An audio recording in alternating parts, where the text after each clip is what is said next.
Like hellish iron wasps blazing down the twin barrels of Underhive back alley justice, we are the rowdy vigilante hunters of the pirate Vox Waves 665.66 UHMR Chemrat Radio. Coming to you live tonight from the Cracked Elysium. Hope you boys are ready to have your eardrums obliterated. Your ears cry from sheer joy as the fuck metal band shrieking melodies of Battle Barrage Death Cry shred our insanity. This electric death duo is just as hot as Mama Kaz's Bolter Pepper Ramen. Get yourself some. Basking in the soothing and loving glow of blue plasma, I am your host, Goblin King. My co-host and the least hinged of all of us, it's the mad power mauler of Misfit Alley, Marky. I want to be a part of a fuck metal band, dude. I'm just kind of curious, more than anything, how that works. You got to fuck metal. Like a fleshlight made out of Just find tinfoil. an ambot. It's like Guar. It's reverse Guar. Reverse squar. I thought we were going to take you to a junkyard for a visit, Marky. Then you'd get it. Looking for love in all the ambot wrong places. What was that shot that you're supposed to get? A tetanus shot? Yep. Yep. Yeah, it's like everybody's got to get a tetanus shot before they go in. And Tettendy's after. nuts. I don't know. Does that work? Tettendy's nuts? Did I? No.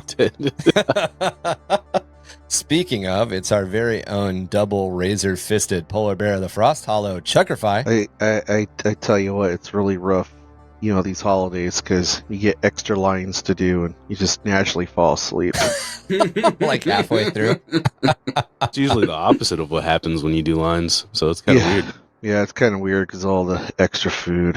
Too many lines, and it's just like a You circle. may have picked up that we're putting ketamine in his warp dust. What? What's going on? It's an upper and a downer, dude, when you eat sump turkey and do a line of warp Sump dust. turkey. Fucking love some turkey. The tryptophan from the sump turkey's got to be extra special this time of year. Sump So turkey moist. sandwich. So he's so moist. Extra moist. Yeah, the sump crust really locks in the flavor. And it's good for your Tic Tac later when you make that some turkey sandwiches the next day. And make your Tic Tac extra hard. I get you, Chuck. Yeah. What's the version of TikTok that we have in the Underhive? We got to figure that out. We got to figure TikTok. out what social media platforms are ripping around on the newsphere. And back from I don't think they have social media because the news sphere is as close as they got. I think they probably do. I think it's one of those things where, like, if we've got it, they've got it. It's not important. So they don't talk about it. So it's just not brought up. Yeah, that's possible. And back from the ice fields where he has been researching yellow snow refinement, it's our very own hot shot with a crack shot, Kev. What's that? Tell us, how is that Arconian husky? Well, if you just plug your nose, it's not so bad. God, it's like Fenrisian wolves. Like Arconian huskies are like 3 times the size of a normal husky, but just Extra like gamey. Just like Fenrisian wolves are like more like feral and savage, Arconian huskies are more dopey. Extra emotional. They're just big and stupid. Way too hyper. Those are the Always best dogs. Right? Always. The best dogs are the big dumb ones. I'd rather have a big Dumb dumb ones. dog than a small smart one. That's me personally. I got a small smart one right now, and it's a chore sometimes, but it's also so goddamn cute. Yeah, small dogs can have very, very determined personalities, let's say. Defiant personalities. Oh yeah. Same When with they those want something, they want Arconian huskies, man. That's why you got to eat like the brother or sister, so that way it's you teach them a lesson. Like say, You gotta if establish carry dominance. your weight, you don't carry your weight. Extra well done. It's like they're like the size of Clifford the Big Red Dog, though. So instead of having like a team of them that pull an ice skiff, it's just one. Hey, God forbid it farts in the middle of the run because you're right there. Oh yeah, talk about That's how you stay what it warm. is Yeah, it gets that's you warm. how you warm you up. That's the environmental control system. Environmental control. Jeez. Yeah. You just poke it in the butthole and it gives you a nice puff. Spores and all. What are they, like, infected with orc stuff? Orc fungi? That's that booty hole squig. Booty squig. All about those booty squigs.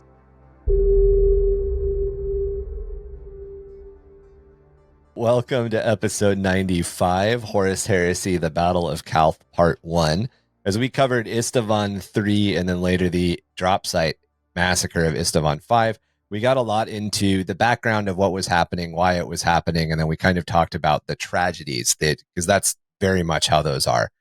With the Battle of Calth, we are stepping into a very pivotal, very pivotal, not pivotable, but a very pivotal battle.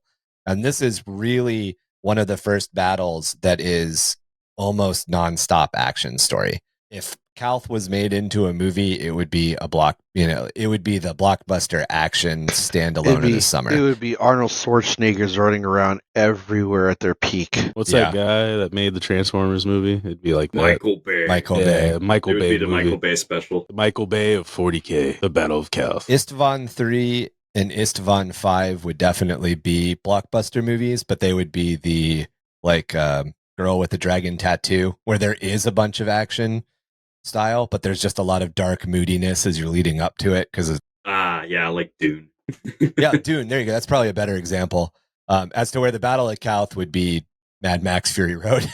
It just starts and it keeps going. Yep. Yeah, that sounds about right. Yeah, Dune is kind of the closest thing we have to the drop site massacre, the movie. Yeah. Especially, I'm imagining when episode 2 comes out here pretty soon. I'm stoked. I just rewatched the first part. Part 1. Part 1, just was it like last week? And I was just get everything with a gun in the air. Everything with a gun in the air. That's such a good. That whole scene is so well. I don't know. I just have heart plugs. I know they're not in the movie, but I just want to see heart plugs. They need to put a heart plug in the second one. I agree. I agree so much. In the David Lynch movie, in order to show like how disgusting the Harkonnens were, all of their slaves had heart plugs. Oh, right. And the Baron just like floats up to a dude and rips out his heart plug so he can watch the guy die. Yeah. But those are not in the book. Like that was entirely a David Lynch thing. And you just wanted to make our Harkonnens worse. Yeah, you just want to you don't want to spend, you can't spend 400 pages of exposition making the Harkonnens the bad guys. You've got to do it in like 15 minutes. Yeah, or less. Sometimes. Yeah, exactly. I mean, it's like Vader chokes a guy in the first, 10 seconds of the movie. You immediately know that must be the good guy. Fucked up. That must be the good guy. I don't know if you guys saw, but I haven't seen any of Ahsoka. Oh, you should. It's good. Okay, it's not the best. It's watch a pretty the whole solid thing. watch. Watch the whole thing and then come to a conclusion. I saw a trailer of Hayden Christensen walking along a platform towards her, and she's like laying on the ground. She doesn't have her lightsabers in her hands. He's like knocked him away, and there's like lightning Marky, that flashes. have you not seen it yet? Behind him? No, I haven't. But just the way that Ryan described it, I was like, "You sure you're watching the right thing?" Right trailer? Talking about his epic. In the trailer, like lightning flashes behind him, and his silhouette in the fog is Vader. Turns into Vader for like that split second. I was like, "Oh fuck!" Yeah, they do some good like introspective like thoughts, and like they use a lot of cool scenery like that to make some really epic shit go down. Yeah, that's dope. Also, the Sith guy that's kind of like Ray Stevenson. Yeah, the big dude. He passed away like right after the show was done, like right after the show wrapped. Before it came out, so he actually never got to see it. Yeah, but his character is so good. That's awesome. Is so good. This is trudging on Patreon content, so we're gonna roll it back into the Battle of Calth. Speaking of Marky, you want to read from the Codilus of what would be a codicy? Would you pronounce that codicy? Yeah. Codical? Don't ask me how to pronounce anything, okay? I would say codices. Yeah, you want to read this I've been saying the codexes since I was 10, so I don't know. It's probably codices. Yeah. It's just spelled weird. You want to read this quote for us? Yeah. Codiciles. Codalix. I like that one. If you must strike a dangerous foe, your blow must be so severe that you need never fear of his vengeance. Remark 223.17 from the codices of Rowboat Gilliman. Also referred to as the Calth atrocity, and there's definitely a lazy naming convention going on here with these early heresy battles, but who can blame those old Imperium scholars, right? When the Battle of Calth took place is kind of a mess. It's insinuated that it happens after Istvan 3, but before the drop site of Istvan 5. And as we covered a few episodes ago, most of this is because the word bearers under the Primarch Logar Aurelian hadn't been present during Istvan 3, as the majority of the Legion had long ago fallen to chaos. So they weren't needed to be around to be weeded out. There wasn't a need to purge the word bearers of a third of their legion, since Erebus and Corferon had never not been loyal to the old gods of Kolis, which are the dark powers, and Logar had fallen some 40 years before the wounding of Horus on Davin. That gave Logar, Erebus, and Corferon a much longer time to weed out or convert any of those whose loyalties weren't assured. The reason that I'm being a little hazy about when the Battle of Calth took place is because it's a little complicated and it's not super clear. This is the insinuation when you're looking at the Istvan 3 atrocity and the drop site massacre of Istvan 5, and we'll get a little bit more into where we think it actually lies, or where it should lie, in a second here. So the word bearers were, instead of being involved, given orders by the War Master to tie up the Ultramarines in the realm of Ultramar in the Eastern Fringe, ensuring that the 13th Legion wouldn't be able to reinforce Terra in the coming conflict. Logar had planned to exterminate them outright, as the two legions had a deep and hate-filled rivalry. Everything came to a head at the agri-world of Calth in the Veridian System of the Ultramar sector. It was here that the Ultramarines were finally able to break the Word Bearers' siege, although it came at a very high cost in Space Marines' lives and the complete destruction of Calth's biosphere. The Word Bearers managed to devastate the Veridian System's sun, bathing the planet in radiation that stripped it of its atmosphere. A disaster that has forced all future generations of Calth to move underground, where they now survive into the modern age of 40k and vast underground hive cities. The bitter hatred of the word bearers toward the Ultramarines went back nearly 40 years to the censure of Monarchia, which we've also covered already. The Emperor, having grown tired of the word bearers' cumbersome advance during the Great Crusade, traveled to the world of Khur to formally censure their actions. No longer would the Legion build temples and spread the faith of the Emperor. They were to instead focus on the dictates of the Imperial truth. Monarchia, as you may remember, was then burned, and Logar and his Legion were forced to kneel in its ashes, while the Ultramarines stood over them in judgment. Despite this seething hatred, both Primarch Robert Guilliman and his Legion survived the Word-Bearers' assault. However, this campaign did prevent the Ultramarines from participating in the Siege of Terra. So while Logar's goals may not have been achieved, Horus's goals had been. So is this the one with the famous scene that has, we may not be at that part yet, where the Emperor forces the word bearers to kneel, or has that already happened? That's already happened. That happened at Monarchia. Yeah, that happened at Monarchia, where they were punished as they should have been. Malarkia. So basically, we're trying to, with this opening of what happened at Calth, we're trying to essentially establish why the word bearers hate the Ultramarines so much, why Logar hated them so much. And it was because of Monarchia. And he really, Logar's orders were to tie up the Ultramarines, but Horus didn't really specify make them pay their back taxes or audit them or whatever. He was basically like, I don't care how you do it. Do it. I don't care what happens. And Logar was like, cool, I'll destroy him. I'll completely obliterate the entire Legion. And that, spoiler alert, didn't happen. I was going to say, the Ultramarines survived. Life finds a way, right? I'm going to say this is definitely the Ultramarines. Matt Ward finds a way. This is, in my opinion, like this is. Go ahead, Marky. Go ahead, Chuck. Go ahead. You go ahead. You have the floor, handsome. I just had a joke. This was motherfuckers are so polite. This is the today. Mark 6 plot armor. Mark 6 plot armor. All right, Chuck. Mark 6.5. I got my zinger. So go ahead. I was gonna say this is probably the book where a lot of people, if you start reading the novels and you don't like Ultramarines, this is the actual novel where you sit there and go, you know what? I actually do like Gilman. I actually do like how the Ultramarines are set up in 30k, like in this history. And if you like the word bearers and you read this book, you'll be like, fuck yeah. For a good, burn it to the ground. For a good, 2/3. And then you'll be like, wait, what the fuck? For the last third. But we were winning. Yeah, what happened? We were winning. Because where Roboot gets interviewed at the back and he's like, I'm not going to lie, they had us in the first half. Right? right? Yeah, they had us in the first half. We got our defense to settle in there, and everything went good. Yeah. Got some catches Logar is made. just like, why does my ass suddenly hurt? What is going on right now? It's that He liked plot. it. It's that Mark plot. 6 plot armor. I Yeah. was gonna say I was trying to make that into like it's that. That Mark 6 butt plug. Yeah, it's that Yeah. Mark 6 plot butt plug, right?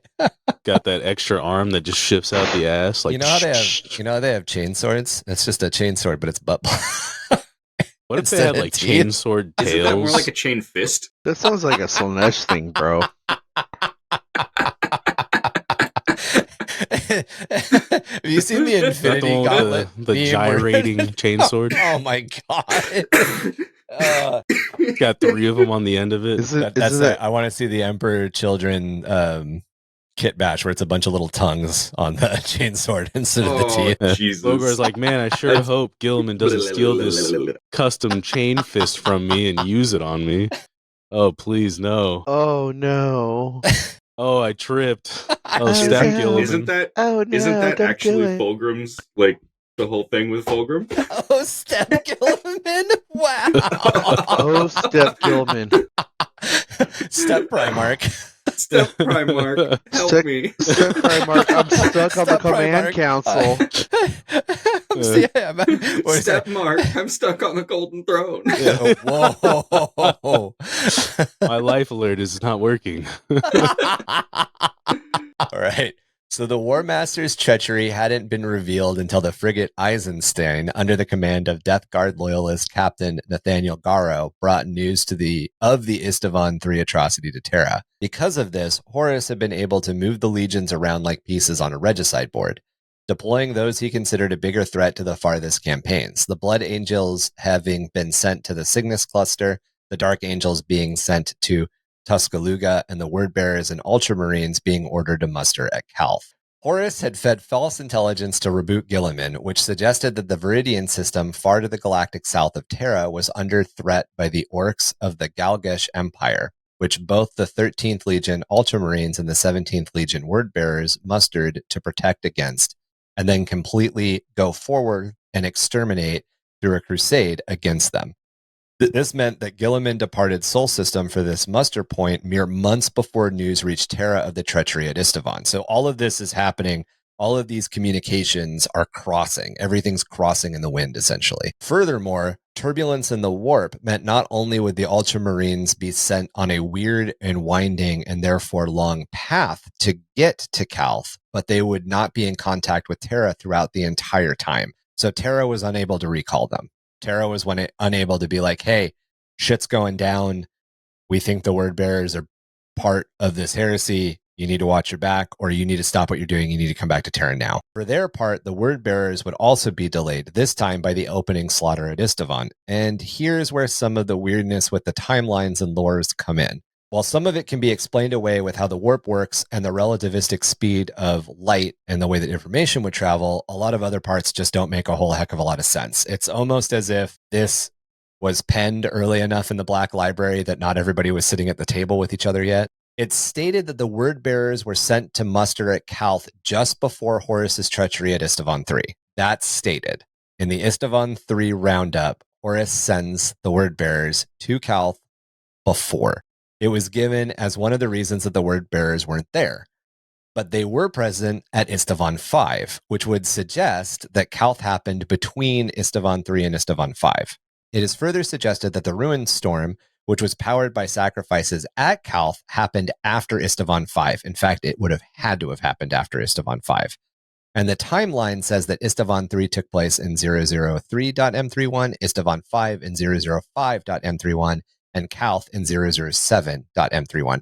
So we basically have like conflicting reports of what's happening. All of this can mostly be hand waved away as the fact that most of the lore that we're talking about right now is presented as histories of scholars that were recorded sometime between the Age of Apostasy and M35 and the Era Indominus and M42. So this shit wasn't written down or wasn't well written down until M35. That's when people started collecting all these reports and putting this history together. And as we covered way back in our season 1, it's unclear in modern 40k whether or not it's M42 or M43. In fact, Robert Reboot Gilliman, when he comes back to the Imperium in the 42nd or 43rd millennium, tasks the Inquisition with figuring out what the fuck is going on with the calendar, because the calendar doesn't make sense. There's a bunch of missing data and all of that. Plus warp fuckery, and of course the relativistic speeds of travel that we already mentioned. I think it makes the most sense, and we've all kind of talked about this, that Calth would have taken place after, like within weeks of Istvan 5. Just keep in mind, though, that a lot of what we're talking about and the reason that sometimes we present stuff out of order is this is all ancient history, and a lot of it is semi-mythic events to anyone that would be in the modern Imperium. So some of these inconsistencies really aren't that big of a deal. Like, you know, when you look Question. back, go ahead. On the timeline, I don't remember, and maybe some of the people that have listened to the podcast don't remember. Was Logar at Istvan 5? Logar, Erebus, and Corferon, plus a lot of word bearers were at Istvan 5. Okay. And there's a reason. There is a really, really clear reason that Istvan 5 had to happen before Calth, regardless of what the Istvan 3 book suggests. Yeah, so again, the argument can be made. The warp was on Chaos's side, so they were able to slippery travel really quick. And that's why I think that the Battle of Calth happened in 005.M312. I don't think it happened 2 years later. I think it happened within like weeks. Oh, yeah, definitely. It probably had to have been weeks. Like years for some people. Well, and the other... They don't understand time. Yeah, the other thing that we know is that the realm of Ultramar, which at this point I think is called the Ultramar Coalition. It's not called the realm of Ultramar yet, but the 500 we'll get into that worlds. In a minute. Right. They're far enough away from the Imperium, from the center, from Terra, that when you look at data that comes from them, they pass through like 7 astropaths. And that's important to note. Because anytime as we talked about in the past, astropaths are like playing a giant game of telephone. So at any point, the realm of Ultramar may think it's the 7th year of M31, where Terra is like, no, it's the 5th year of M31. And they're not in sync because of that drift, essentially. And that's it's just kind of important to keep in mind. The opinion of the podcast is that Calth happened after the drop site massacre. The opinion of the podcast, the massacre, that's when I drop into Mike Tyson. The massacre of Istvan 5.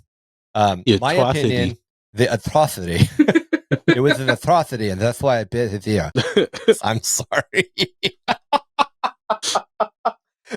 So it's the opinion of the podcast that Calth had to happen right after the drop site massacre, as Logar, Erebus, and Corferon, as Chuck just brought up, were all involved in Istvan 5.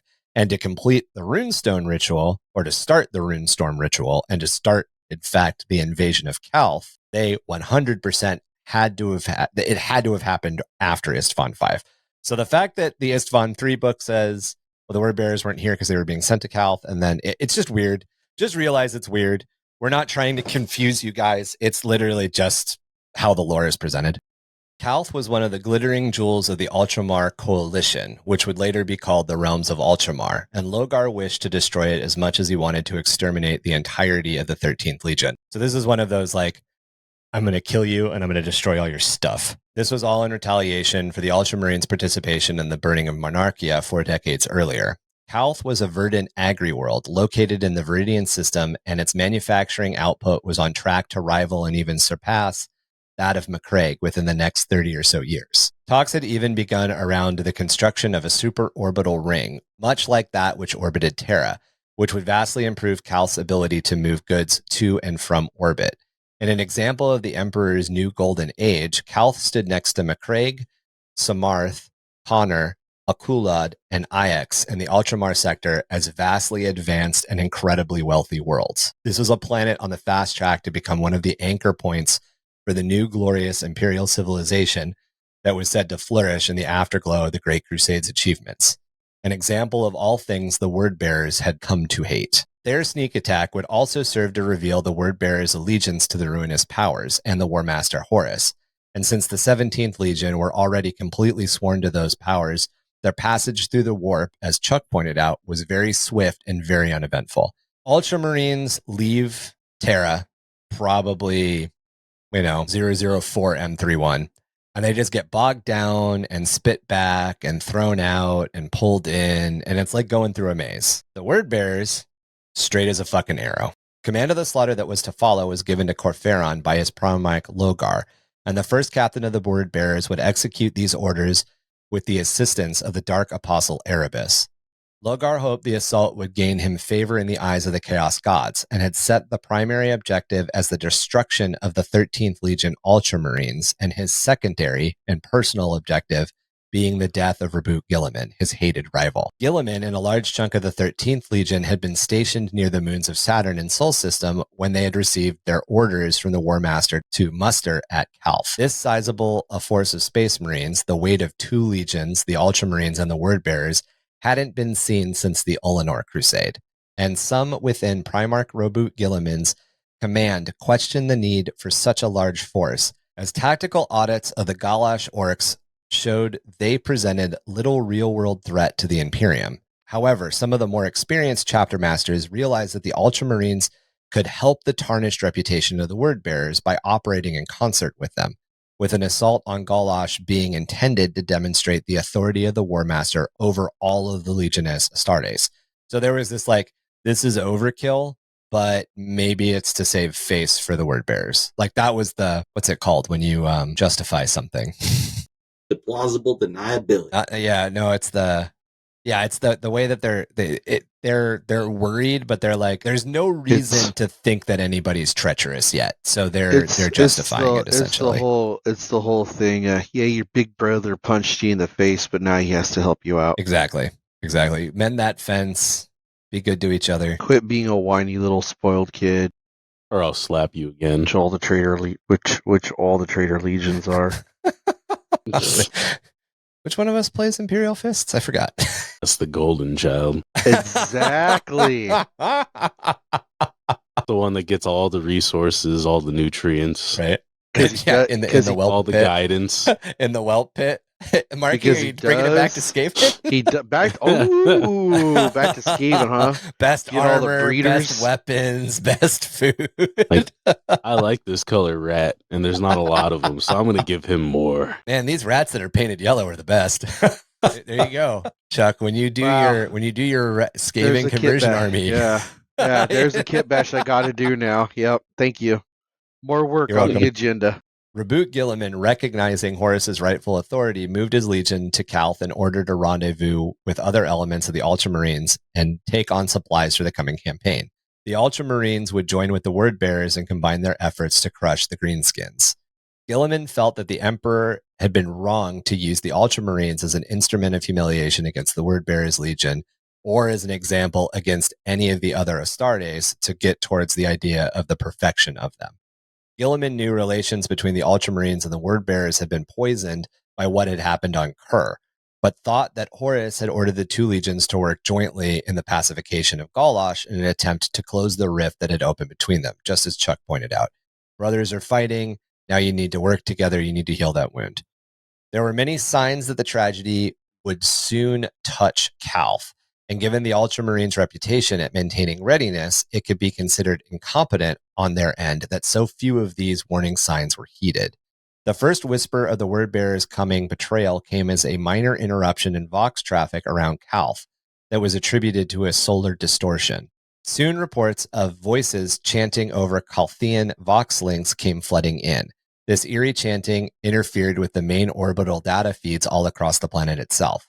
Calth Communication Controls reported an hour later that there was a series of malfunction events and warned that further communication disruption might be expected during the day until the problem was tracked down and identified. An hour after that, on the night side of Calth, came the first nightmares. Hundreds of the Ultramarines had been librarians before the Emperor's decree at the Council of Nicaea. While many Astartes librarians resented these decrees, they nonetheless honored their oaths to the Emperor and surrendered their librarian panoply and war gear, returning to the lines as ordinary battle brothers. It was to some of these Astartes that the next signs of the coming tragedy were revealed, as those gifted with psychic abilities suffered severe stabbing headaches right behind their eyes. They ignored the pain, chalking it up to nothing more than fatigue attributed to the preparations of the coming campaign against the Orcs. To keep on schedule, it had not been possible to shut down higher mental functions and sleep or meditate, So these guys were already kind of running on fumes. They were overtaxed and working too hard, again, because they'd been stuck and delayed in the warp for so long. But this mysterious pain was actually a warning sign broadcast through the warp of the impending approach of the forces of chaos. The former librarians all ignored the headaches, with few surviving long enough to regret it afterward. I thought there was like a whole big thing about librarians and whatnot with because of Magnus and the whole thing that happened on his home planet. All of this is happening relatively simultaneously. Yeah, it's all sort of happening within the same clutch of years. And so Magnus, his librarians refused to set aside their panoply and their war gear. So they kept their hoods, they kept the panoply, and they kept their war gear. And they continued acting as librarians in secret. And that's what got them in trouble. The Council of Nicaea happened before the burning of Prospero. The Council of Nicaea is one of the linchpin events of the Great Crusade.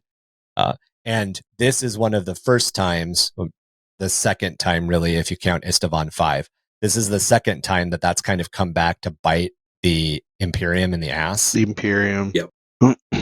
Because the librarians were like being, they were getting these... You got all these clues. They're psychers. getting these headaches. All these psychers going, why does my head and hurt? Before the Council of Nicaea, they probably would have said something. But Right. after Nicaea, if they're like, man, my head hurts, if I tell somebody, they're probably just going to kill me. It wasn't that they were... Actually, my head doesn't hurt. Yeah. It wasn't so much that they were afraid that they would get blessed. It was more that they had been ordered not to seek out answers in the warp. So they get a headache and they're like, and then they're just like, "This oh, I just shouldn't pay feels- attention to that. yeah, this feels warpy, but I was told not to look Not into to that. do I'm supposed to ignore it." And then Close of the course, third eye. and then of course they justify it. You're justifying after, just like justifying all of the weird Vox traffic, just like the justification. Every single time something happens, there's a weird like justification, like, oh, it's not that big of a deal. They keep justifying it out. Ibuprofen and water. Yeah, Is right. it, I think it is hand waving. Yeah. Is it? Like, they're like Nothing to see self-gaslighting. here. They're 100%. They're self-gaslighting. That's These a really are not good way the of saying it. droids you're looking for. These are not the word bearers to fear. My head hurts. Which- What was that? Nothing. Which, like you What? said, like how high readiness and everything the Ultramarines always are. That's what, at least 2 warnings, you think someone higher up in the Would have seen something. Ultramarines hierarchy would have been like, why is all this weird stuff happening all of a sudden? There's blinders on, man. Nah, man, not even Magnus escaped that. Go to yellow Yeah, right. alert. Take it up a notch. Start playing 2 Minutes to Midnight by Iron Maiden. Exactly. For days, the Word Bearers Chaos Cult had chanted monotonously into the ether, conducting sacrificial rituals intended to bring forth the entities of the warp to support their cause. 8 names had been repeated, constantly broadcast into the data flows of Calth's global cogitator network. No data filter or noospheric, right? Noospheric? Is that how we pronounce that? Noospheric. Okay. No data filters nor noospheric barriers would block the repeating code or erase it, for they were neither toxic code or viral data, but just normal characters. They were just names. However, once they were inside the system and had been read and absorbed by the Mechanicus noosphere, they began to grow in size. These names became combinations of letters with longer, deeper meanings, which essentially became runic chaotic sorcery. Their implemented meanings were caustic, infectious, and indelible, and they were 8, the sacred number of chaos, the octet. Kel Hest, a Mechanicus server of instrumentation stationed in an orbital watchtower high above Calth, detected a scrap code within the global cogitator system. A cluster of dull amber diseased information threads that were buried deep in the mass of healthy data, making up about 2% more than any Analyticae projected had calculated for the Calth noosphere. So they always kind of accepted some percentage. There's a percent of defect that they're expecting, but this is 2%. It's not, less than 0.5% or whatever their acceptable tolerance is. This was an unacceptable margin for error for the system, and the Mechanicus senior tech priests reported the problem to Gilliman, informing the Primarch that the scrap code problem was a hindrance. While regrettable, these things did often happen within complex cogitator systems and should not hamper his legion's preparations for the coming campaign. This was small enough that it was ignored, essentially. By this time, multiple word-bearer vessels had already arrived in the Calth system, including a half-dozen crimson-colored vessels, unusual for the word-bearers since the 17th Legion's colors were as flat steel gray. Among them was the massive Infidus Imperator, which means false emperor, the grand cruiser and flagship of First Captain Carferon, and Destiny's Hand, the battle barge of the Dark Apostle Erebus, who is tasked with a vital mission on behalf of the War Master, while the rest of the 17th Legion's vessels stationed themselves to the rear of the massive orbital flotilla gathered above the world. This would be the Ultramarines and the Word-Bearers. Erebus teleported down to Calth's surface. On the Satiric Plateau, located 2,000 miles north of Numaas City, an area covered in frost from a hard winter, the barrier between real space and the warp was exceptionally thin, and the site had been deemed the best potential site to conduct a blasphemous, chaotic ritual. So I'm assuming stuff happened. Yeah, it's kicking off. I just want to say that that perfect warrior guy ignored his own needs. I'm just saying that Primarch ignored what he was told. It's really weird. It's like Dorn's here bitching in the background. I mean, I'm just saying. I'm just saying, bro. I could just see Dorn just sitting in the corner, like, if my librarians had headaches, I would have noticed. I would have blasted him. I would have. Well, he wouldn't have accepted because their he information. He They were- locked them they were all locked into a up. fucking vault in the phalanx. Yeah. Yeah, they were all locked up. Like, they should have been for being mutants. Wow. They got released to deal with the demon later. That's definitely a battle we'll be talking about. What I'm saying is, how many big warnings is this now? 3? 3. Yeah, it's all on Basically. him. You would have It's all on Although him. although the word bearers showing up in system and taking position within the flotilla didn't seem that odd. You know that the ships being a different color is a little weird, but like, Hey, that's weird. They're all painted different. yeah, why'd they paint them whatever. different? That, Yeah, I'll talk to That- them after the fight and find out. You know, yeah, that see, literally, like yeah, that, it becomes like a meal conversation. That's- Like, hey, that's- why'd you guys repaint your shit? it's not that. It's now you've got the Mechanicus tell you, hey, there's extra virus like popping up. Bad code. Like, what do you want to do with it? It's past what you dictated to be acceptable. Yeah, and I think the big thing is that in any of these signs alone are very ignorable. These signs all Absolutely. happening at the same time are a problem, but because the Ultramarines are trying to justify what's they're gaslighting themselves, as Kevin put it. They're not seeing them as all together. They're seeing them as separate incidences. What You is know what Marky? I mean? Like they're not yeah. What's Marky call this? Is Marky plot armor 6 right here? Mark 6 plot armor. Yeah. Mark 6 plot armor. You Good stuff. You gotta let the signs go for something to happen.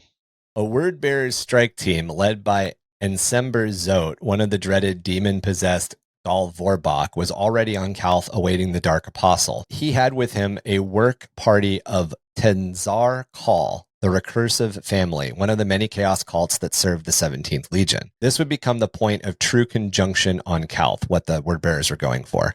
The men of the call laid out a circle of polished black rocks upon the ground, each taken from the volcanic slopes of Istvan V and marked with blasphemous sigils. This is the reason why I say, regardless of what the Istvan III book says, Calth had to take place after the drop site massacre. There's even more examples. Arranged in the perfect circle, a kilometer in diameter, these rocks were summoning stones, whose latent chaotic power could make one sick just by holding them. The men of the Tenzar Call then marched in procession towards the summoning circle, each carrying offerings from the Istvan system. These were portable stasis flasks filled with murky, bloody fluid, as they contained progenoid glands and gene seed harvested from the legions that had fought on Istvan III and Istvan V. Another reason why it had to happen after. Traitor and loyalists alike. As the call carried these flasks across the mystical border created by the summoning stones, the bearers started to whimper and retch. Several passed out or suffered strokes, falling and smashing their flasks on the ground.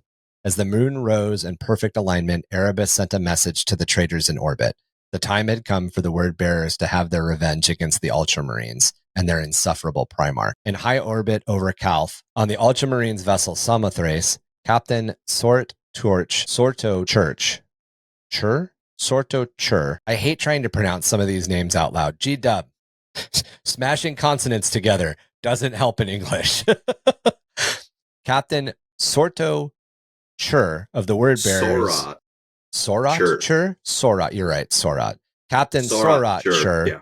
of the Word Bearers was enjoying a formal dinner with his Ultramarines counterpart and friend, Honorus Luciel, captain of the 209th Company. Chur received his orders to carry out his part of the plan and returned to the dining table with his fellow Word Bearers. As the two Astartes officers struck up a conversation, the Ultramarines captain became aware that his counterpart seemed agitated. Chur shared with Luciel battlefield tactics that he had recently learned while fighting in the Istvan system, which he thought the Ultramarines captain would appreciate. Unaware of the recent Imperial campaigns in the Istvan system, Luciel's interest was piqued. The Wordbearers officers spoke of the art of betrayal and its inherent power, especially if it was committed against a trusted ally or close friend. Asked to join in the advance into the Ultramar system, this was the Wordbearer's subtle warning to Luciel that in order to show his loyalty to the Wordbearer's new cause, he must first betray his friend. Luciel realized the meaning of this obscure warning far too late and rose to his feet to defend himself, but was cut down with a well-placed plasma bolt that was shot through his chest. Then Chur and the rest of his word-bearers slaughtered Luciel's entire entourage, which made up the heart of the leadership of the 209th Company. These Ultramarines became the first casualties of the Battle of Calth, and were offered as sacrifices to the ruinous powers. On the bridge of the Somathrace, an alarm alerted the officer of the watch of a malfunction in his cogitator system, clarifying a shocking message: weapons discharge, company deck. The officer of the watch then roused security forces on the deck and began to cordon off and secure the entire area that had been used by the 209th Company. Suddenly, general quarters were sounded, and the bridge came alive with a cacophony of various alarms and klaxons. The primary alarm, the proximity alarms, the collision warning alerts, the course defected advisor, every warning system began to blare at once. Looking at the main screen for visual verification, the officer of the watch saw a starship heading at full collision speed for the heart of the Ultramarines' fleet gathered above Calth. It makes me think of the dinner between Han Solo and Darth Vader in Cloud City. Yeah. Like, obviously, that goes south really fast, but Is this the one that has like a fan video created for it? Possibly. Where it shows like people getting slaughtered in like a city, and yeah, it's like the Ultramarines. And it was pre-Astartes. Somebody was working on there is a film. Yeah, there is a Battle of Calth fan film. Yeah. Yeah, and it shows a bunch of word bearers like Terminators like teleporting into the planet and murdering their way through a bunch of civilians and stuff. Because I remember that specifically, where there was like two like leader looking space marines, and one of them just blasts a hole in the other one's chest. Yeah. And this is like during a formal dinner, so these guys aren't in full battle armor, but the word bearers are ready. The word bearers have all their weapons, so as soon as this first shot is made, just all the word bearers stand up and blast out. Yeah. 100%. It's like the Red Wedding. Everybody thinks they're here to have a good feast, and then it's like, oh man, and like, wouldn't it suck if we were assholes? Just kidding, we are.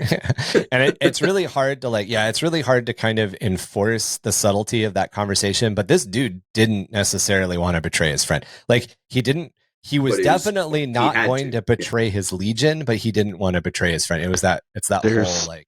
Yeah, there's a lot of that in these novels of like, I don't want to do this. They know as soon as they step over the line, there's no coming back. That's part of it. And then the other thing is that in a lot of cases, these guys do have very good battlefields, like brotherhood like connections, essentially. Like in a lot of cases, these dudes are really good friends when all this shit goes down. So the first phase of the Word Bearers' attack plan had gone unseen and undetected much earlier, as it had happened on the silent outer reaches of the Veridian System.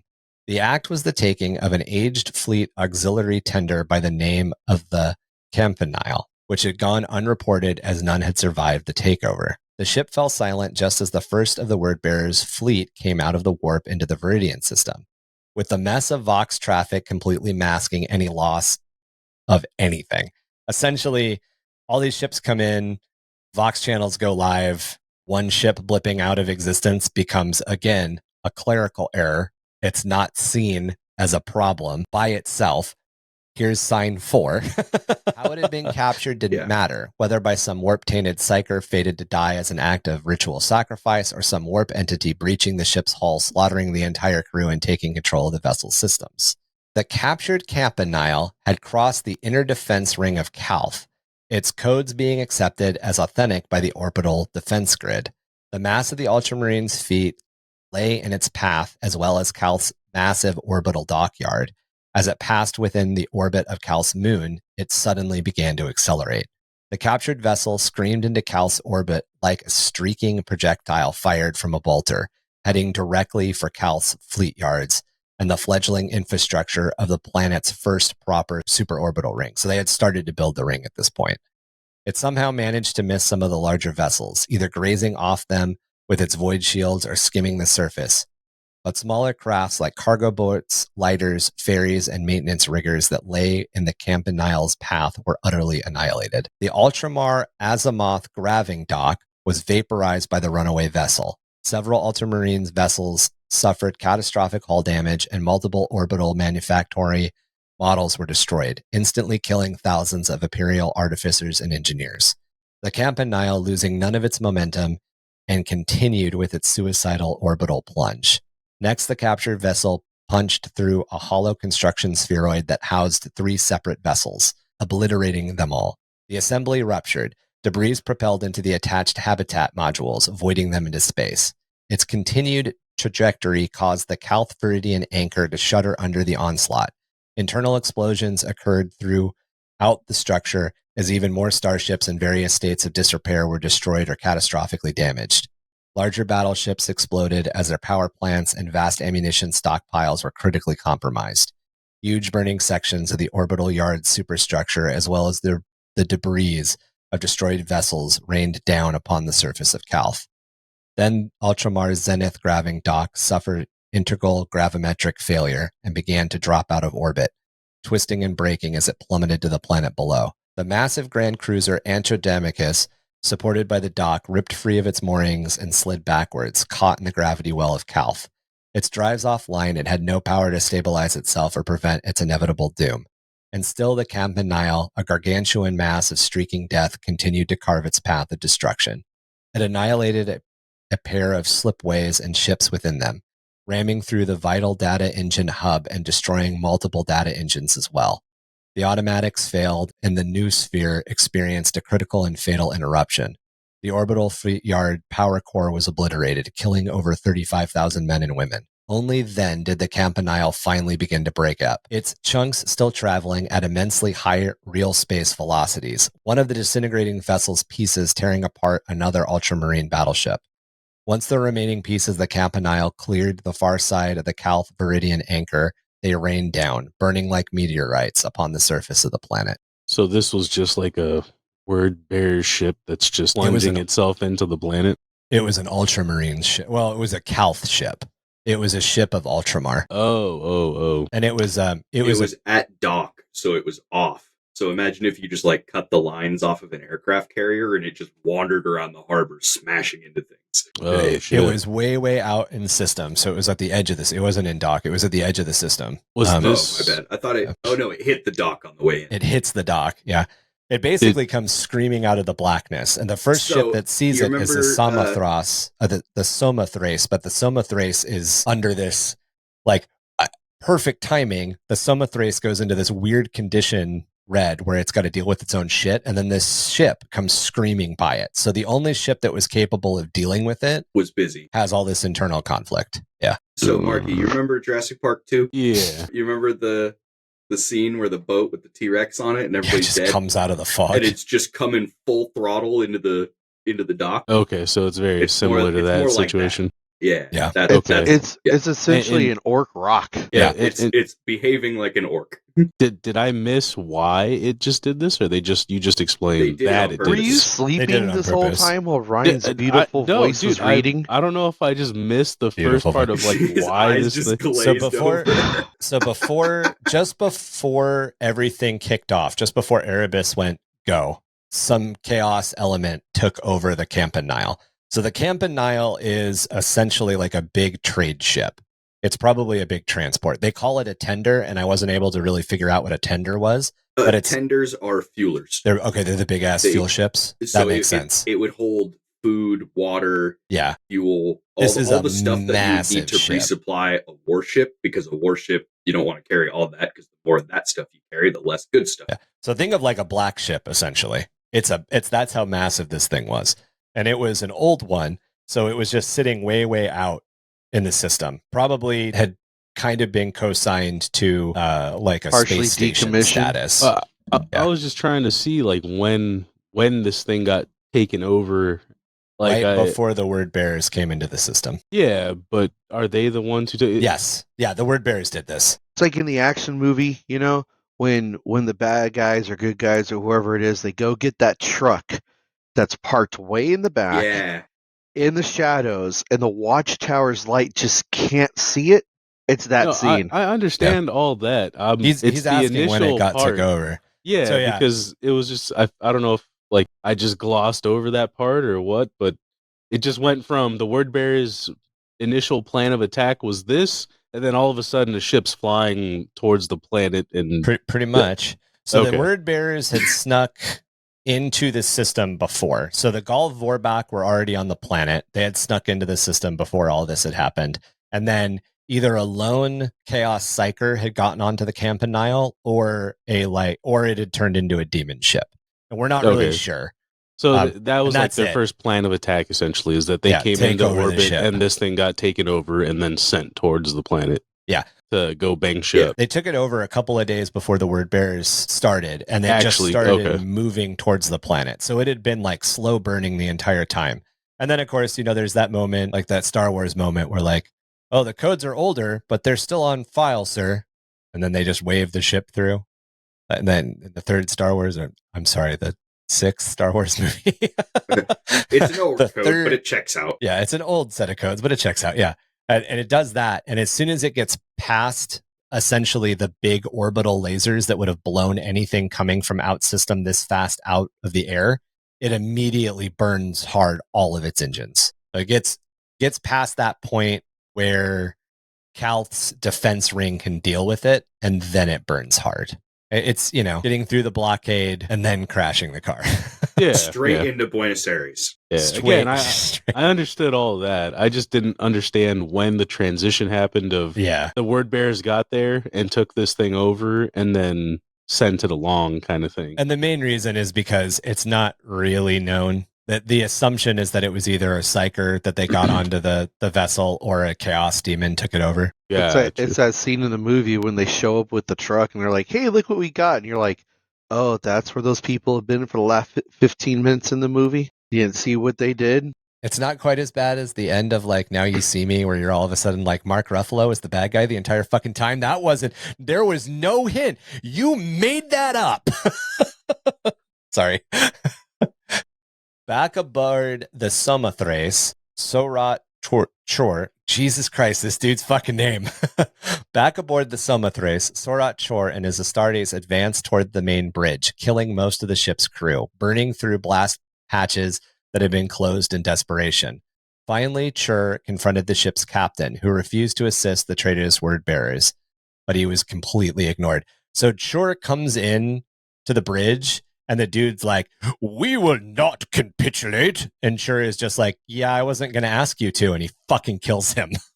He's like, "You weren't part of my plan, bro." He just brutally executes this guy. Let's Like, Aggressive that's nice. yeah, negotiation. aggressive negotiation. Yeah, that's nice. That's nice. Your assistance wasn't required. That's cool. I wasn't going to take your surrender anyways. And as soon as he drops this dude, his word bearers just open up and execute the entire bridge crew. And this is like it, you know, like this is the official start of the Battle of Calth. The first shots were all fired aboard this ship. The orbital shipyard Calth Veridian anchor was damaged beyond the possibility of salvation or stabilization by the impact of the Campanile. With the destruction of Calth's main data engine hubs, the Mechanicus' ability to communicate had been sundered, their systems compromised beyond repair. The other orbital stations that rode at Calth's high anchor had been shattered beyond repair as well, consumed by firestorms fed by trapped atmosphere and fuel. So as this atmosphere and fuel is venting into space, it's just causing like massive space fire tornadoes, essentially. It's gutting everything. And that as soon as that happens, as soon as that fire happens, it tears the system apart. It's not going to burn for long, but it's going to completely gut whatever it's in. The Ultramarines fleet and Calth's orbital fleet yard infrastructure had suffered a grievous injury, while the death toll among Imperial personnel and Calthinian civilians in orbital habitats was catastrophic. In the first few seconds that followed the Campanile's impact, starships across high anchorage had attempted to desperately power up their drives and bring their weapon systems back online. Some attempted to generate enough power in a vain hope of raising their void shields or to slip their moorings in order to reposition in case of coming attack. Then the massive Grand Cruiser Rapidus Rex, which the Wordbearers Legion had renamed the Infidus Imperator, as I mentioned earlier, that means false emperor, opened fire. Corferon's massive warship discharged all of its primary lance weapons at the battle barge Sons of Ultramar, obliterating it in one brutal salvo. In formation behind the massive Wordbearers flagship, other warships of the 17th Legion's fleet, including the Crown of Colas, the battleship Camille, the Flame of Purity, the Spear of Sendros, and the battle barge Destiny's Hand, all opened fire upon the remains of the Ultramarines fleet riding at high anchor. Shipmaster Uwan Hamed, the captain of the Ultramarines heavy destroyer Sanctity of Samarath, saw the Infidus begin its merciless plow along the anchorage line of docked loyalist vessels, watching the vessel execute starships the way a man might execute a row of helpless prisoners. But like the majority of the Ultramarines fleet, the Sanctity was sitting at anchor with its drives cold, and it would take at least 50 minutes to rouse the ship to operational readiness. Power plants at their lowest yields for the purpose of maintenance, loading and embarkation checks, with their drives, weapons, and shields all offline, leaving them all under the protective aegis of Calth's planetary defense grid, which is failing. So the aegis that was supposed to protect them was gutted by the Campanile. The Wordbearers continued their onslaught of the Loyalist fleet unabated, leaving Reboot Gilliman to witness the treachery of his brother Logar firsthand. So this was like almost a Pearl Harbor kind of deal, sounds like. That's a very good way of putting it. Yeah. Because even the guys that they think are on there, that, you know, at a certain point, the Campanile could have just been a tragedy at this point. It could have just been a random occurrence, like what the fuck happened, and then the Wordbearers. And then it turned into an atrocity. And then the Wordbearers open up. And they open up at point blank range. And there's nothing, you know, what are you going to do? They're right there. Yeah, that is brutal. Okay. Ultramarines getting a little taste. Yep. This is Reboot. So your best Reboot. Oh, this voice. is Reboot. So you should be like, my brother. poor Ultramarine Reboot, players. right. My brother, hear me. Warriors of the 17th Legion, hear me. This violence is against the code of the Legionis Astartes and against the will of our father, the Emperor. In the name of the 500 worlds of Ultramar, I implore you to cease fire and stand down. Open communication with me. Let us speak. Let us settle this. This action is an error of the most tragic kind. Cease fire. I, Reboot Gilliman, give you my solemn pledge that we will deal with each other frankly and fairly if these hostilities can be suspended. I urge you to respond. Vox transmission Primarch Reboot Gilliman, Battle of Calth, Mark 0.00.01. So this would be like, the Battle of Calth has officially completely started. There's no denying it. This is the first minute, is how I'm taking that mark. Upon witnessing the Wordbearers' attack, Reboot Gilliman and his officers could only conclude that the Sons of Logar had made some tragic mistake. Others assumed that the Wordbearers had misconstrued the death of the Calth Veridian anchor as an enemy assault and were firing blindly, their systems or senses so confused by the calamity that they were unable to tell friend from foe. Others believed that the Wordbearers feared that the Ultramarines had taken it upon themselves to censure them again, just like on Monarchia, that the Wordbearers' worst unspoken fears had been confirmed, and that they saw no alternative but to fight for their very lives. Vox channels were choked with attempts to contact the Wordbearers and restore sanity, but even those vessels whose hailing systems were functional were unsuccessful. Only grim static and silence marked the Wordbearers' answer. Since the first moments of the disaster, the bridge crew of the Ultramarines' flagship, McCrigg's Honor, had fought valiantly to restore Vox capability and establish contact with the Wordbearers. Finally, contact was made, limited to a grainy, hissing, flickering halo projection and an audio transmission laced with static and feedback. Gilliman demanded his brothers stand his fleet down. swearing to Logar that the Ultramarines had played no part in whatever disaster was visiting Calth.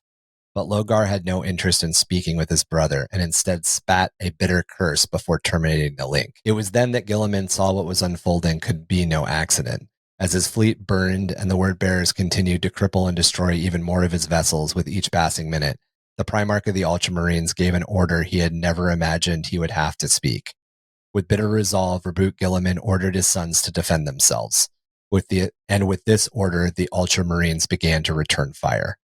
Shortly after the Campanile exploded in orbit, a data shock of scrap code killed Mechanicus server Ul Kahal Hest through a vicious neural biofeedback mechanism commonly known as data shock among tech adepts, or officially termed hypertraumatic inland syndrome. Weapons fire hit the orbital watchtower at Calcus Fertili, a nanosecond after the shockwave of data was unleashed by the word bearer's coordinated assault, and the data noosphere of Calth immediately collapsed.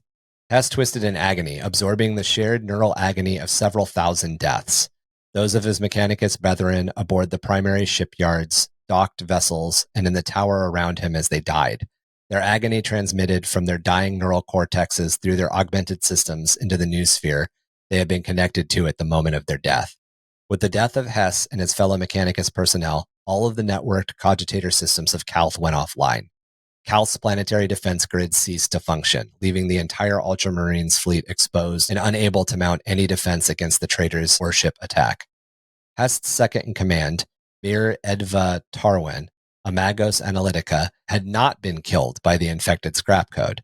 A basic Mechanicus data server protocol saved her life, where it required a server's second-in-command to unplug his or her neural interface from the data noosphere when a significant scrap code assault was underway, ensuring that there was no danger of the deputy also being compromised by infected data.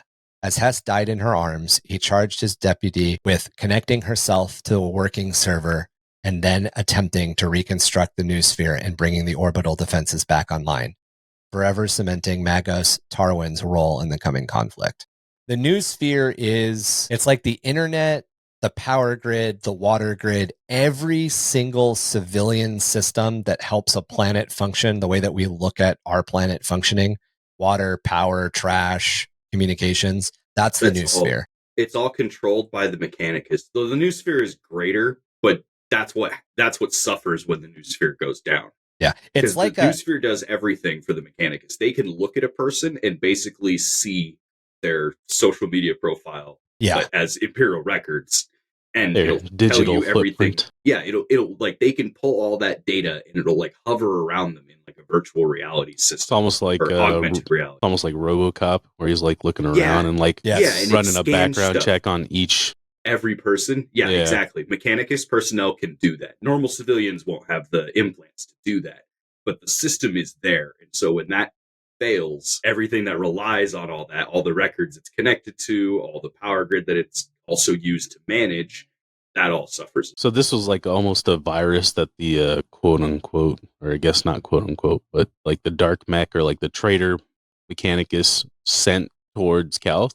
It was a bunch of cults that were already sworn. Yeah. It was cults. It wasn't actually Dark Mechanicus. It was just cults that followed the word bearers. Scrap code. Oh, so this is like warp fuckery. Yes. Okay. Scrap code is essentially binary cursing, like curses in chaos curse in binary. Okay. Yeah. And so what these people did is they were chanting, like in the beginning, they were saying it was just names, so it wasn't picked up by the filters. Because it didn't look like data. It just looked like people saying their own name over. They were like, Jeff, and eventually, Sean, Robert, Michael. Right. But then you string enough of those together and you get the name of a demon. Yeah. Okay. Or you do it enough times that then the data starts to self-corrupt. And it's only a matter of time before that then furthers. And that's how they got to that 2%. And then Gilliman was like, ignore. And I do like somebody in the Mechanicus followed their own rules and said, you're being unplugged because that's the rule. Yeah. Yeah. The one time it works for them. Scrap code in viral data doesn't necessarily always mean chaos. Like scrap code is just junk. It's just leftover. Like think of coding a web page, or think of coding anything. There's comments, there's code that's been like commented out, like it's no longer being used, and it's just there. So to a certain extent, when this Mechanicus guy reported, he reports to Gilliman, when Hest reports to Gilliman, hey, there's 2% like garbage and static in the system. It's a little bit outside of operating procedures, but we don't really see a huge problem. Like it's not like enough, 25%. Right. It's enough out of the norm that we need to track down and figure out where it's coming from. It's not enough out of the norm that we need to like shut things down and and fix go this. Full red protocol. Yeah, it's not crazy like that. If it was like up in the double digits, that's a big sign.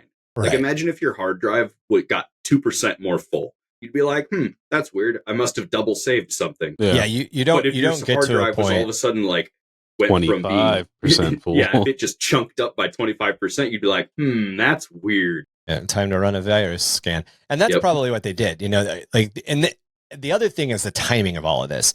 So this Mechanicus report happens. He turns to Gilliman and goes probably say at 8 a.m., right? Gilliman gets this report from Hest that's like, hey, there's something going on with the new sphere. We're troubleshooting it. And Gilliman's like, all right, cool, get back to me. And then at 10:30, the Campanile comes tearing through everything. And then at 10:35, the Word Bearer's fleet opens fire. So Hest is I think it's faster. It probably is. It's probably I say within 15 minutes. Yeah. I say all this happens within 15 minutes for it to all work out right. Probably. Very, very well coordinated, very quickly coordinated. And that's if you're planning an ambush strike, if your goal is to absolutely ambush the shit and kill them now and make sure that they're never a problem in the future, then that would be the way to do it. Would be that time. Yeah, because you can't. Quick. The Mechanicus doesn't have a chance to figure out what's going on before they start dying in droves, and then them all dying causes Hest to essentially die. There's the scrap code starts to triple, or just think about any hacker movie that exists. The virus starts to replicate itself. It doesn't matter when a 1 kilobyte virus replicates itself.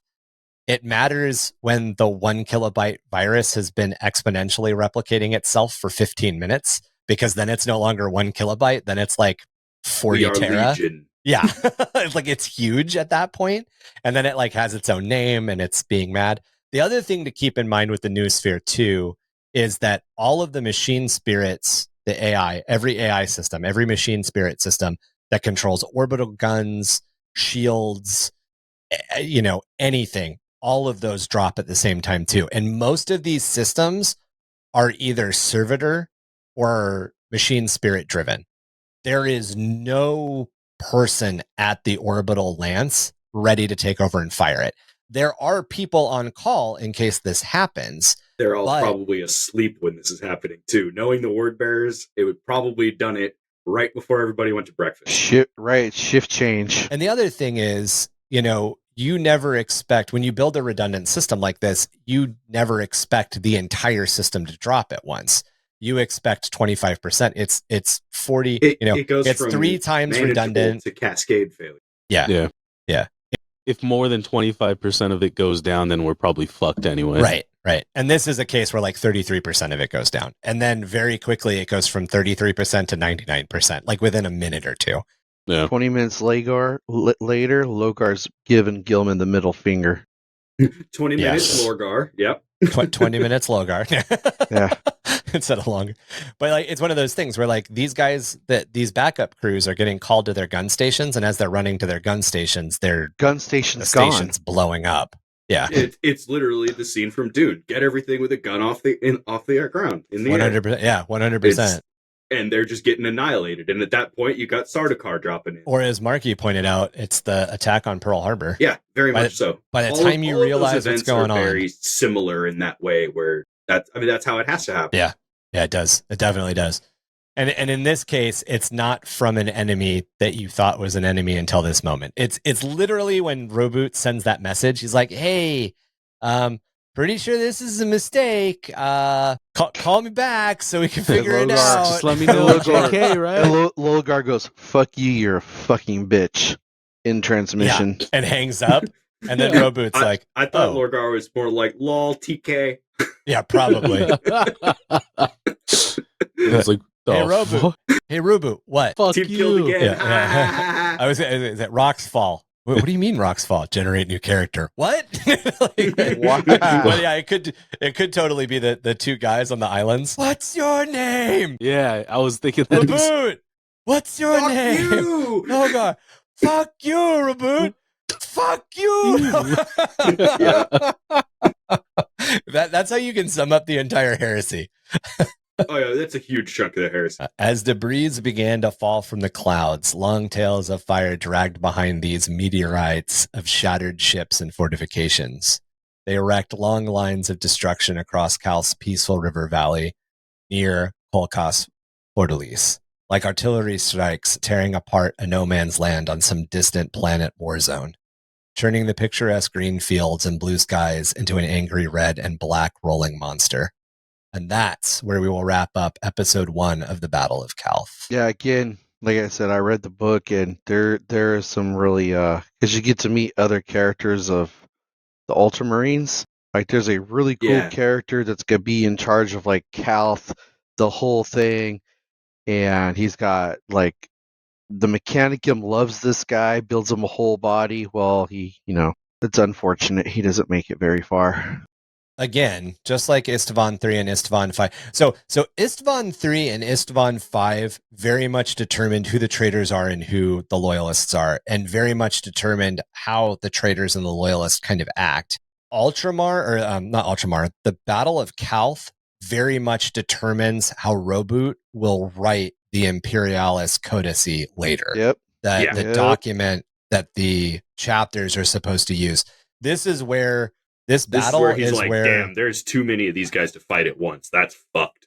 Yeah. And this is also the battle where red helmets on sergeants comes into play. Yeah. Yeah. There's a lot of things in the Imperialis Astartes codices. I mean, we'll save that I might for be next getting that time. document name wrong.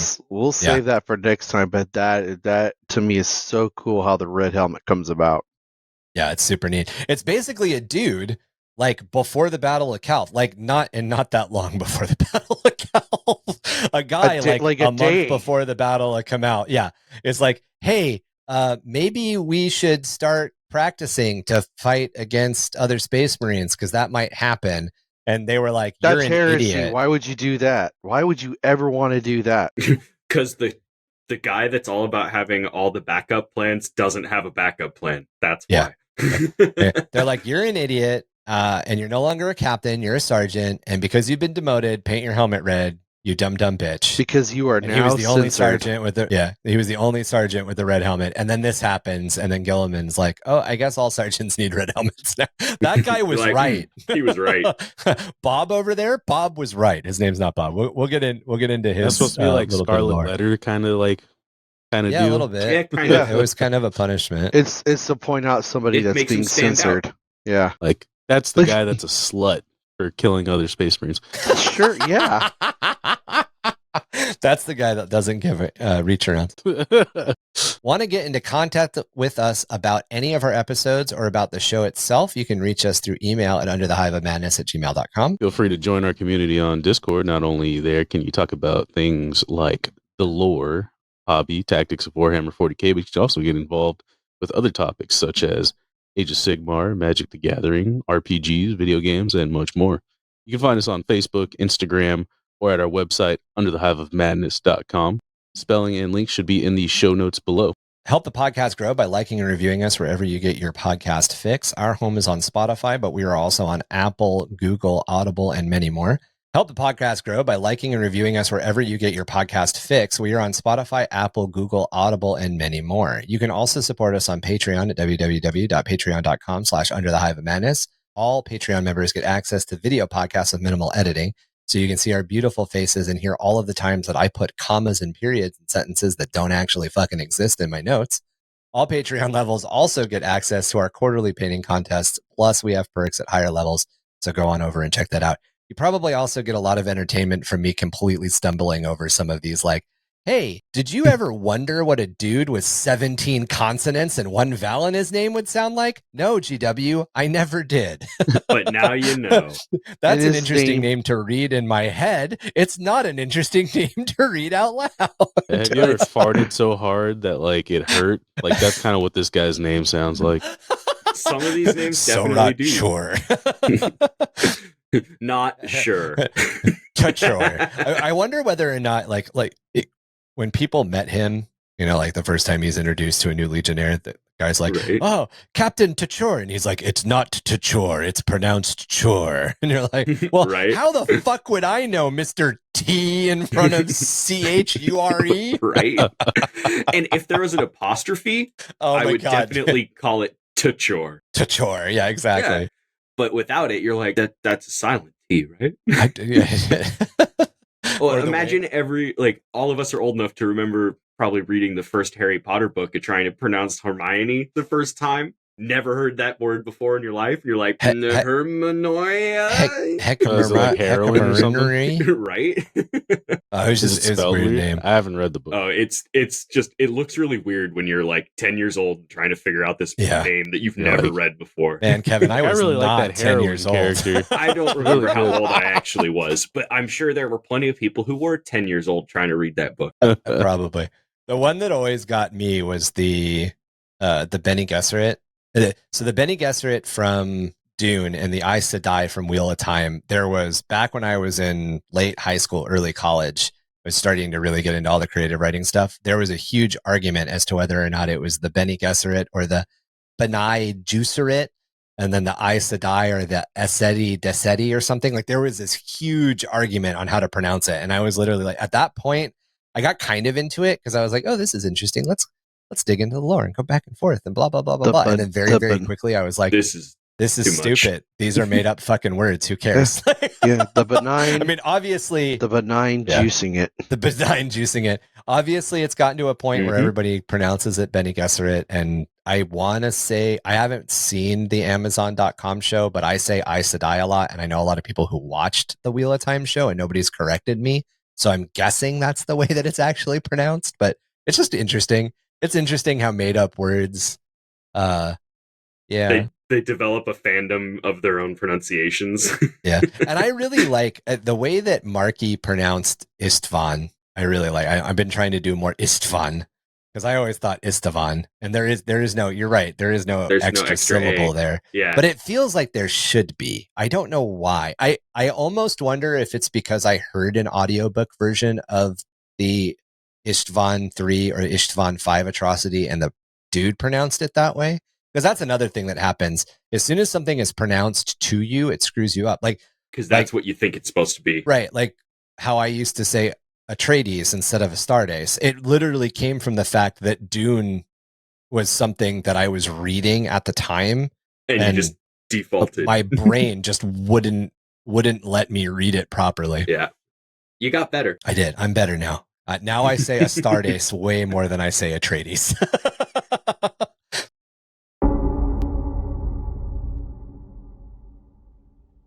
Well, that was another killer set from Battle Barge Deathcry here at the Cracked Elysium. Remember, Cracked Elysium, your #1 source for all things electro death, fuck metal, synth core, and blood grind, or whatever else. What was the other one? Did I just make metal? Just say fuck metal twice. I said fuck metal. Fuck metal. Fuck metal twice.